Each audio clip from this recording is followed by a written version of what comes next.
Friendsnamies. Part 5. It had been weeks since Aisha had left the house in daylight. But that day, hunger pushed her out. She wrapped a scarf tightly around her head, wore a long-sleeved top, and walked quickly toward the nearby shop, her head down. As she turned a corner, she almost bumped into someone.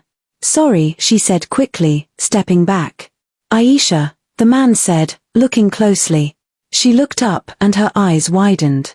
"Brian?" Brian smiled. Wow, it's been ages. Brian had been their neighbor years ago. And he had a crush on Aisha, often asking her out on dates. They stood and talked for a while. Brian asked about her life, how she was doing, and where Mimi was. Aisha tried to smile through the pain, answering in short sentences. Then Brian's face changed slightly. He leaned in a little. "Aisha, I hope you don't mind me asking," he said gently, "but have you noticed a strange smell coming from you?" Aisha froze. Tears filled her eyes instantly. "Yes," she whispered. "I've noticed. Everyone notices." Brian looked concerned. "What happened?" "I don't know," Aisha said, her voice shaking. "I just woke up one day, and it was there. I've tried everything, scrubbing, changing soaps, even fasting and going for deliverance. Nothing worked." Brian was silent for a moment, then asked, "Have you tried lemon?" Aisha blinked through her tears. "Lemon?" "Yeah," Brian said. "Fresh lemon. Every morning, cut one in half and rub it on your underarms. Let it sit for like 5 minutes before you bathe. It kills bacteria and neutralizes bad odors. It's simple, but sometimes it works when other things fail." Aisha gave a weak laugh, wiping her eyes. "I never thought of that. I've done everything but that." "Try it," Brian said, smiling kindly. "Just give it a few days. You never know." Aisha nodded slowly.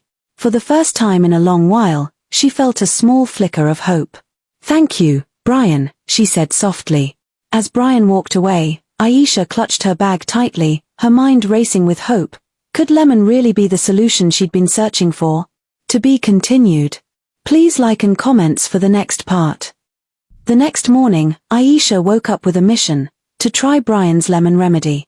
She sliced a fresh lemon in half and rubbed it under her arms, waiting 5 minutes before bathing. She repeated this ritual daily. By the 5th day, something felt different. The rotten odor was gone. Aisha waited to be sure, testing herself in various ways. She sniffed her clothes, sniffed herself, and even ventured out to the shop. No one covered their nose or stared. By the 7th day, the smell was completely gone. Aisha felt a weight lift off her shoulders. She stood in front of the mirror and smiled a real smile. Meanwhile, miles away, Mimi couldn't shake off the guilt. One morning, she showed up at Aisha's door, her eyes brimming with tears. Aisha was shocked to see her. Mimi didn't wait to be asked, she dropped her bag and knelt down. "I'm sorry, Aisha," she said, her voice trembling.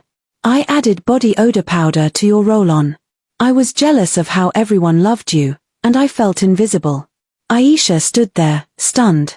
"I didn't mean to make you feel that way," she said softly. "If I did, I'm sorry too." Mimi looked up, surprised. Aisha sat beside her on the floor.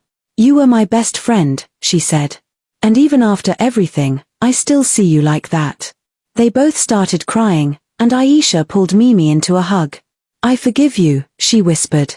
From that day on, they began again, leaving their secrets and hidden pain behind.